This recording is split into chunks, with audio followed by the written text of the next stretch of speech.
Astrologer या ज्योतिषी बनाने वाले ग्रह कौन कौन से हैं? बृहस्पति है, बुध है, शनि है, केतु है और राहु भी कभी कभी योगदान देते हैं। बृहस्पति ग्रह जो है वो ज्ञान, विज्ञान, दर्शन और ब्रह्म विद्या से जुड़ा हुआ है। बुध ग्रह वाणी और संवाद से जुड़ा हुआ है। शनि ग्रह गूढ़ विज्ञान से जुड़ा हुआ है। केतु ग्रह आध्यात्म का कारक है। देखो, यदि उपरोक्त ग्रह शुभ होकर बैठे हों या शुभ भावों का प्रतिनिधित्व करते हों तो एक व्यक्ति एस्ट्रोलॉजर बन सकता है। देखो, अब यहाँ पर बृहस्पति और बुध चार्ट में कहीं पर भी शुभ होकर बैठे हुए हों, इसके साथ ही यदि दोनों ग्रह शुभ होकर नवें भाव या पंचम भाव में बैठ जाए तो विश्वसनीय और प्रख्यात ज्योतिषी एस्ट्रोलॉजर बन सकता है।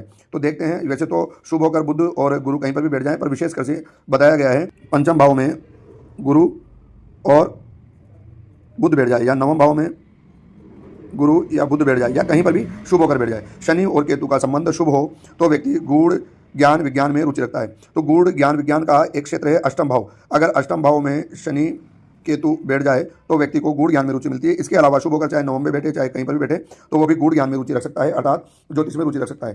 त्रिकोण या केंद्र भाव में गुरु और बुध शुभ होकर बैठे तो त्रिकोण 1, 2, 3 यहाँ पर गुरु और बुध शुभ होकर बैठे, या केंद्र भाव यहाँ पर गुरु और बुध यहाँ चारों केंद्र भावों में शुभ होकर बैठे। अब एक होता है वाक सिद्धि योग। इसमें क्या होता है कि दूसरा भाव वाणी का भाव होता है। दूसरा भाव का स्वामी या नवम भाव का स्वामी या अष्टम भाव का स्वामी शुभ होकर बैठे। तो जैसे एक अगर मान लो कोई सी भी कुंडली ले लें, अगर मान लो कुंभ लग्न की कुंडली ले लें तो यहाँ पर मीन, यहाँ पर गुरु, और अगर यहाँ पर आ जाएगा बुध, छठी राशि, दूसरे भाव का, नवम भाव का या अष्टम भाव का स्वामी शुभ हो तो दूसरे भाव का स्वामी यहाँ पर गुरु हो गया, अष्टम भाव का स्वामी यहाँ पर बुध हो गया, ये दोनों यहाँ शुभ होकर बैठ जाएं। और इसके साथ साथ बताया गया कि नवम भाव अगर यहाँ पर तुला राशि आती है, शुक्र यहाँ बैठ जाए या यहाँ बैठ जाए तो शुभ होकर बैठ जाए, तो ऐसी स्थिति में भी जातक को वाणी सिद्धि प्राप्त होती है। लग्नेश, पंचमेश, नवमेश, है ना, तो ये हो गया धर्म त्रिकोण। यदि ये भाव या इनके स्वामी शुभ हों तो 1, 5 और 9 भाव के स्वामी शुभ होकर कहीं पर भी बैठे हों और ये भाव शुभ हो तो व्यक्ति एक एस्ट्रोलॉजर बन सकता है।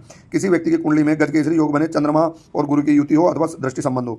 विपरीत या राजयोग, जबकि लग्नेश, पंचमेश और अष्टमेश, लग्नेश अगर कुंभ लिया तो यहाँ से पंचमेश और अष्टमेश के स्वामी अष्टम भाव में बैठ जाए या कहीं युति करके बैठ जाए। इसके साथ ही आत्मकारक ग्रह बलवान हो तो ऐसा व्यक्ति निश्चित रूप से एक ज्योतिष में रुचि रखने वाला होगा या विख्यात ज्योतिषी बन सकता है। क्या आपकी कुंडली में है ऐसे योग? देखिए और हमें बताइए। जय जय श्री सीताराम।